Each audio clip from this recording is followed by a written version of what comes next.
各位，欢迎回到摸石过河，我是查尔斯老查。前面有一期节目啊，给大家介绍了一些强类勇士。确实，老查的观众们呢，对这类题材毫无兴趣，甚至还有一些路过的网友说啊，那人家博主纠错防骗，是因为确实有造假有骗子。你老查在这大揭其短，你就是个屁股坐歪的反贼一个啊！老查仔细想，这理论有点凹伤啊。你看啊，因为中国有高端学术造假，有小人诈骗，所以呢才有了这些博主，所以呢才让你老查呢发现了这些博主，所以啊才有你老查来这大揭其短，所以呢你老查就是个反贼。我就问问屏幕前的大家，这推理高级不高级啊？行，那么今天呢老查就斗胆拿出一些真藏给大家分享分享，让各位朋友一起鉴赏鉴赏什么才叫做反贼。 OK， 说到反贼这两个字啊，咱们先说明白啊，今天呢我要介绍的这些人呢，通通塞进反贼这一个词里呢，老查呢是有意见的，因为这个词呢太糙了，好的赖的真的假的全下到一个锅里去炖。不过后来想想呢，既然双方都已经默认了这个称呼，老查呢就不用班门弄斧另造新词了。不过啊，正因为这个词太糙，对这一类型的博主呢，老查呢才有一些自己的要求，而且可以说还十分苛刻。第一条呢叫做身份，首先他必须要在那个圈子里，或者说呢非常接近那个圈子，这样呢他说出来的东西啊才相对真实。被底下的基层欺负过，就隔着太平洋开始分析人家圈子里的事啊，那不叫揭秘，那叫写小说。第二条呢就是抒发情绪的时候还得带着浓浓的老中味。可能有朋友要说了，老查你这个变态秀逗了，反贼还能带老中味的，那不就成了我王局长啊？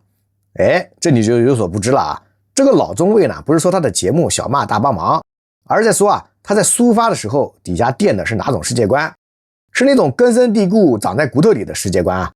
无论他移民到哪里，人在东京还是在温哥华，那个底子都换不掉的，也不用换。为何啊？因为只有老中才能把这些事情看明白说清楚。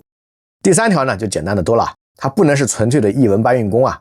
老查可以负责任的说， YouTube 上80%-90%的反贼博主啊都在这个目录里面。为啥呀？因为成本低啊。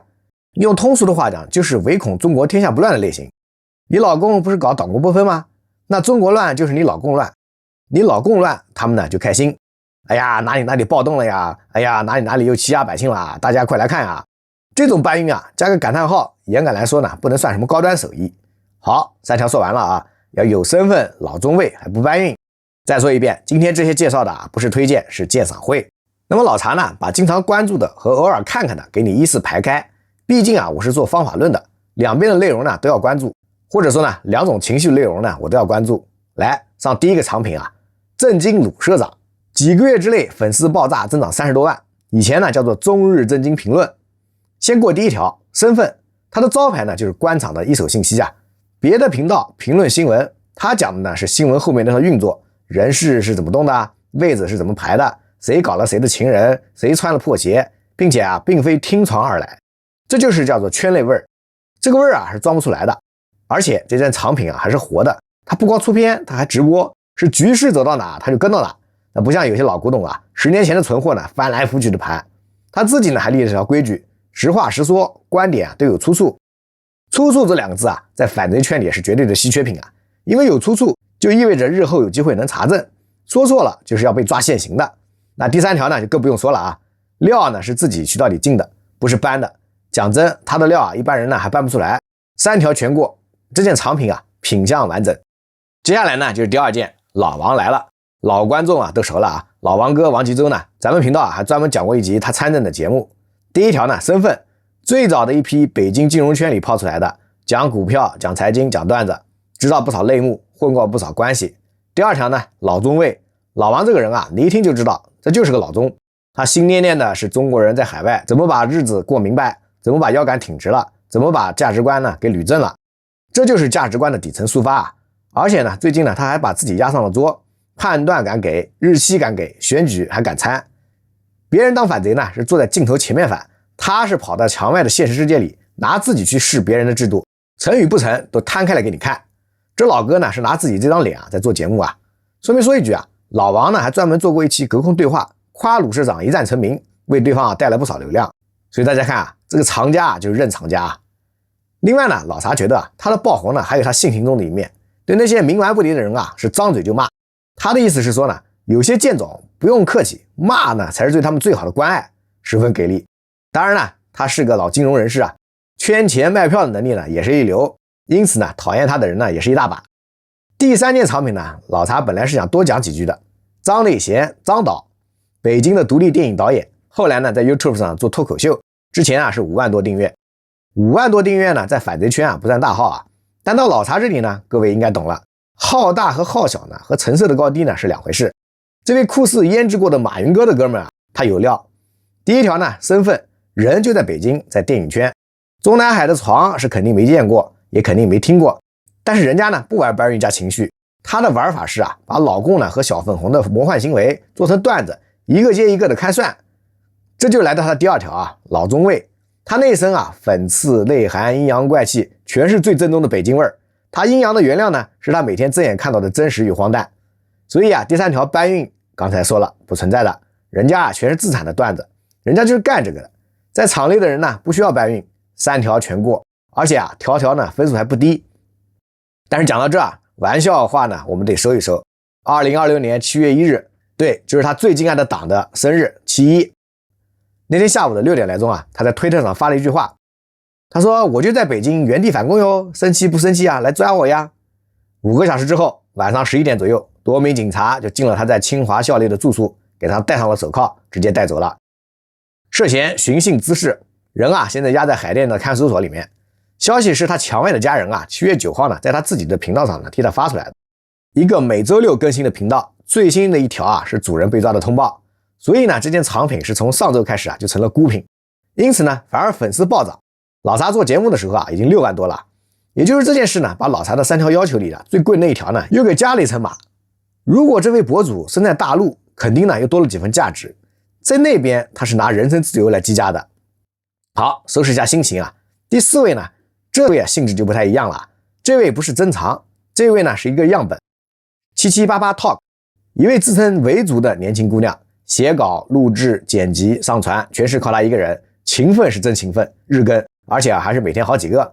正片排号排到900多期了，还嫌不够，又加更一档叫提神醒脑，一天2更。那如果我们拿刚才那3条尺子量一下，第1条呢，身份不在任何圈子里，维族的身份反而增加了他反共的必然性。第2条呢，老中尉，他的配方里啊就只有一个味，就是老共要完味。看他的标题你就懂了，中共只能跪下，中共无力回天，中共已经进入最艰难的时刻，900多期了，天天要完，期期塌方，节目内容呢可以无限循环。而且啊，大家注意一个细节啊，喊了900多期要完，反正从来没有一期回头复盘一下自己上个月喊的那个要完到底完了没有呢？那为什么不复盘呢？复盘？复什么盘啊？这老公不还在这吗？来，接着继续骂。第3条，搬运工，他就是我说的那80%-90%啊。当天的新闻呢，有的时候呢还是个小道消息，加一勺情绪佐料。今天这锅啊是维稳费，明天的锅是经济危机，配方呢永远不变。而且啊，你永远不用怀疑他找题材的效率啊，在没有 AI 的时代，他就已经能做到快、准、狠了。3条标准啊，1条都过不了。我们必须把话说明白啊，老查呢绝对不是鄙视这个小姑娘啊，人家呢单枪匹马敢这么反，这份胆子我们是要认的。他甚至说是十分真诚的在反共，但真诚和真实呢是2个词啊。真诚是他认真不认真，坚持不坚持，真实是这些结论到底对不对。一个人啊可以无比真诚的天天给你端上不真实的东西，所以啊他的样本价值呢就是让大家看清楚那80%-90%呢大概呢是个什么味道。这里呢老查多说一句啊，为什么样本能量产但真品却不行呢？简单来说啊，就是看饭碗。样本们的饭碗呢是你的多巴胺，你爽它就涨，你一怒它也涨。所以啊它的标题啊只能是一天比一天要完，它呢不敢降格。今天喊要完，明天如果只是喊要困难，人家啊就会觉得不过瘾，该换台了。说句诛心的话啊，哪天老共如果真的完了，最难受的可能就是他们，因为他们的题材才是真的完了。而真品的饭碗呢是信誉啊，鲁社长的料如果错一次大的，招牌啊立马砸了。老王的判断如果错了，观众呢更是会拿真金白银的记在账上。而张内贤马导张导啊，押上的呢可是人身自由啊。那有些杠杠朋友们会说呢，那老共一完，这些博主不也完了吗？杠得非常棒啊。区别在于呢，这些藏品博主呢会在之后的形式里依然有可能拿到相对一手的资料。这里呢这个问题啊我们不再深入解释了。所以样本啊必须越喊越响，真品呢必须越走越稳。不谈人品的差别，是饭碗的差别。再加上 YouTube 的算法呢在旁边帮忙，这一柜子样本呢，可不是一个人炒出来的，是主播、平台、观众3家合欢的产品。哦，对了，老茶的柜子里啊，其实还有一件特别的，叫做夸克说。这哥们也非常有意思啊，分析深度是真深，是文案会飞的那种深啊，谈着谈着呢就飞远了好几个话题之外了。你要是说这些内容之间完全没联系呢，那也不客观。总之啊，他的实力就是10分钟之后内容啊可能已经飞去了别处，然后呢要看他的心情什么时候再给拉回来。老茶听他呢是真的睡着过啊，所以老茶呢，我有时候做节目的时候啊，虽然我有动机系统论呢作为主线的规划，但还是得时刻想着节奏和关联，别飞太远了。己所不欲，勿施于人啊。每次讲到老茶的观众呢，听老茶的节目的时候，会不会也这么睡着过啊？我看呢会有，所以啊，这一位呢老茶留着呢当镜子用，来提醒自己。好，今天这场鉴赏会啊到这儿也差不多了啊。最后呢交代2句啊，这3条要求呢，有身份、老中瑞、不搬运，就是老茶呢看反贼们的节目的观影价值观，大家拿去随便用啊，对谁呢都好使。要是嫌这3条呢太麻烦呢，老茶啊再送给你一条最省事的土办法，回头翻一下这个博主3个月前的影片，翻出来呢，然后看看当时的判断，今天还站不站得住。真品呢是不怕翻旧账的，标本呢是不用翻旧账，因为呢没有后账。这么一翻，成色就立现啊。只是有一条呢，大家心里的也有数。今天老茶介绍这些博主啊，从来呢不是量产的，在国内的随时呢可能会被带走，讲得好的也会老也会皮，而订阅转发呢，就是在给这个市场投票啊。然后老茶自己为什么要看这些影片呢？尤其是鲁社长、老王这一类的节目，浅的说法是啊，丰富信息面，但深的那层呢，老茶呢是在关心。什么意思啊？老茶这里呢有几张老的星图啊，给大家列一列。中线干部、无私的那一系列，潜规则、血酬定律，周梅生的官场小说、人间正道、人民的名义，这个啊都上过电视的。但大家有没有想过啊，为何里面那个段子那么的真实呢？颜真的沧浪之水，王耀文的国画，还有那本红色赌盘，这些书呢，不知道屏幕前的各位啊看过几本啊？看过的朋友们都知道，这些图上画的是那套系统怎么运转的星象，但他们都是过往，都是历史。而老茶真正关心的是这些图在今天还灵不灵？星图是死的，星空是活的。而鲁社长的官场一手料，老王的盘面判断呢，就是今晚的星空。拿着老图看星星，对上了是一种信息，对不上是更大的一种信息。这就是啊老茶天天看这些片的原因啊。那有朋友就要问啊，所以如果爱国爱党的朋友们看了这些内容，心里会有什么变化呢？说实话，老茶呢不会过于关心啊，因为这明摆着只有2条路可以走嘛。要么看进去了，心里自己起了变化，用不着别人去比划；要么根本看不进去。